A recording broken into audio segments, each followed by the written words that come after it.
arti kumpulan dokumen atau catatan sejarah yang mampu memberikan informasi terkait suatu lembaga, kelompok, orang, ataupun tempat tertentu. Berdasarkan Undang-Undang Nomor 43 Tahun 2009 Pasal 1 Ayat 2 terkait dengan kearsipan, arsip merupakan suatu bentuk rekaman, kegiatan atau peristiwa dalam berbagai bentuk dan media sesuai perkembangan teknologi informasi dan komunikasi yang dibuat serta diterima oleh lembaga negara dan lembaga lainnya.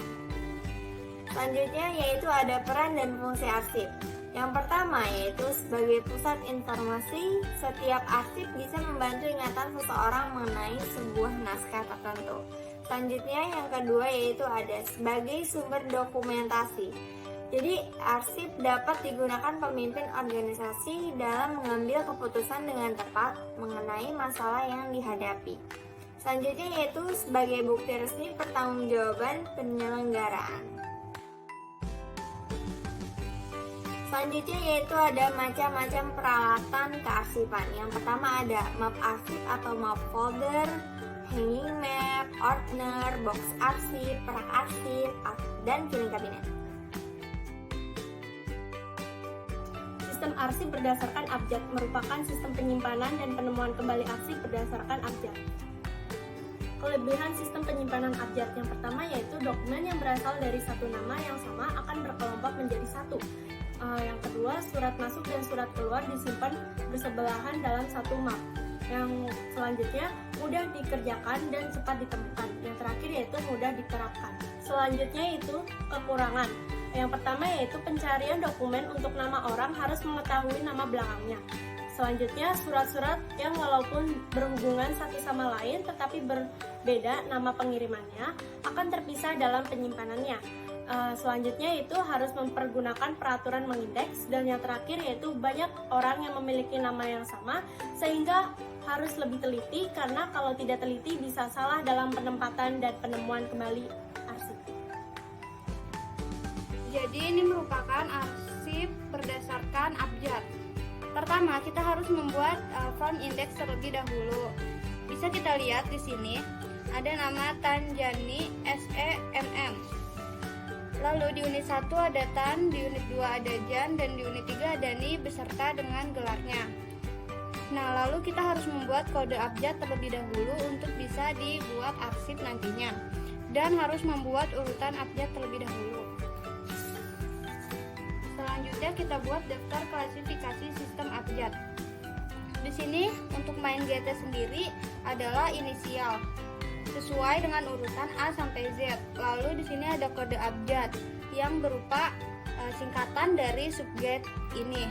Kita bisa lihat bahwasannya di sini ada abjad yang sama AR dan AR. Dan ini kita bisa tambahkan huruf di belakangnya AR1 dan AR2. Lalu untuk subget sendiri yaitu nama-nama yang telah kita indeks seperti ini Arka, Gria, PT, Aryani, Rita, dan sebagainya. Lalu untuk sub-subget sendiri di sini ada keterangan tentang surat itu seperti penawaran, terus surat keterangan pengalaman kerja, interview, dan sebagainya.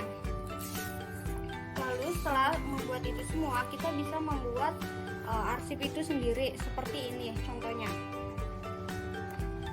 Ada inisial A dengan AR1 Arya Gria PT, dan di sini adalah keduanya untuk sub-subgetnya penawaran, dan lalu kita akan taruh suratnya di belakangnya, begitu dan seterusnya.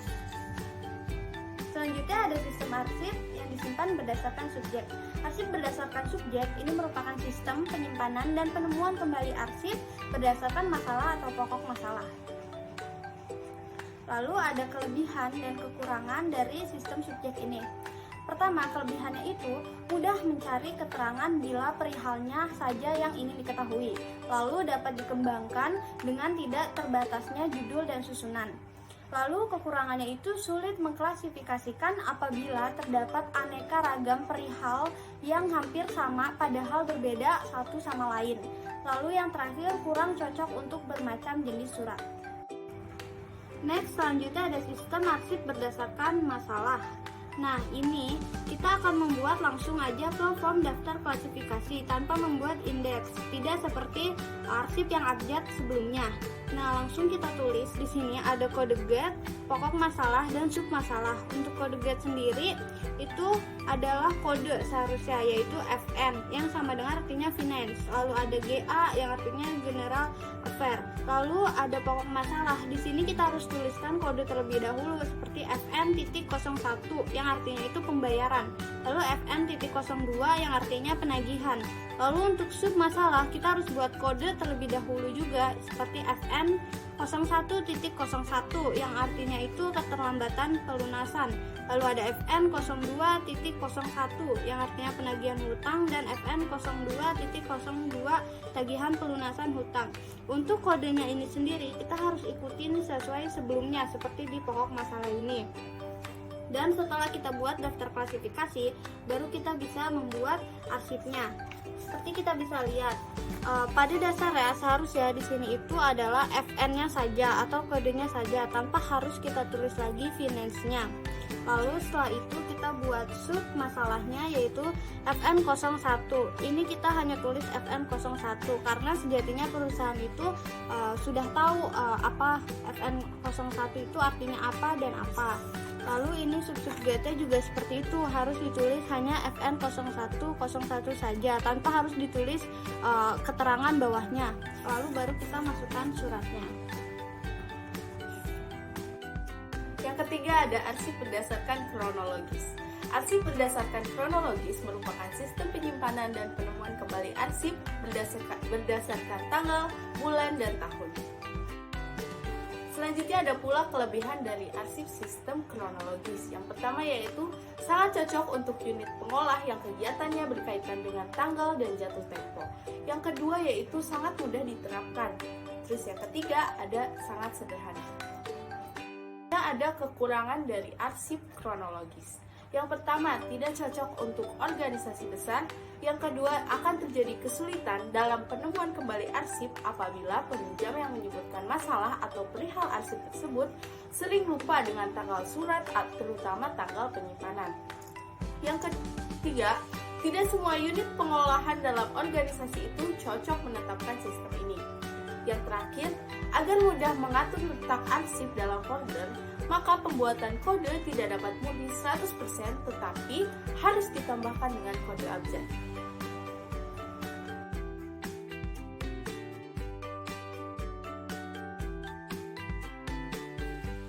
Yang terakhir ada arsip berdasarkan kronologis, yaitu di mana berdasarkan tahun, bulan, dan juga tanggal.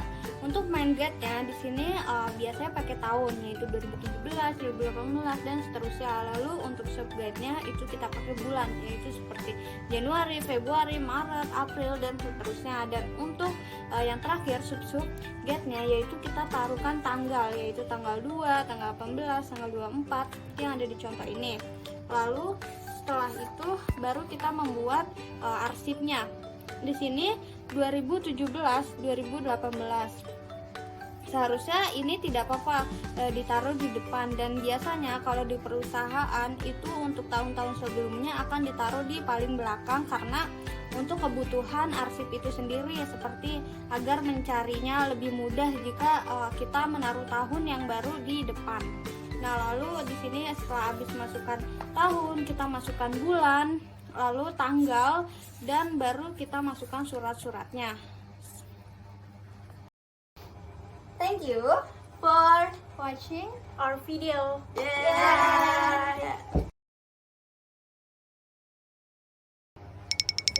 Ada udah. Lagi. Gugu. Ayo boy. Ngomong apa? Enak aja lu dong. Gua nggak bisa nutup. Watching. Thank you. Arigato. Yay. Nggak jelas Dari tadi. thank you. Pakai begini tangannya. Thank you For watching on video. our. Oh ya. Langsung dada ya. Hai guys. Lagi ngapain guys?